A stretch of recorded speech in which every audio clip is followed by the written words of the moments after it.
bincang juga persiapan awalan tentang Pelan Tindakan Kos Sara Hidup 2026-2030.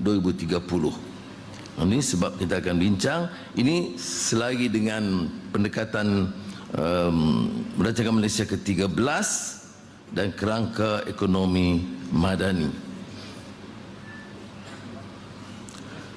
Baik, mulai 1 Mac 2026 ini, kita telah menguatkuasakan larangan penjualan dan pembelian minyak masak paket bersubsidi 1 kilogram kepada bukan warga negara.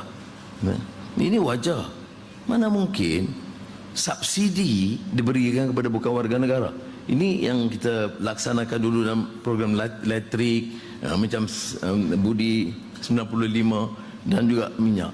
Jadi kita berikan subsidi yang tinggi untuk rakyat, tapi dibeli kadang dengan jumlah yang besar oleh bukan warga negara kerana dijual pula ke luar negara. Jadi sebab itu saya setuju dengan cadangan kementerian supaya meneruskan dan mohon saudara pastikan pelaksanaannya itu berkesan. Kalau ada yang cuba seludup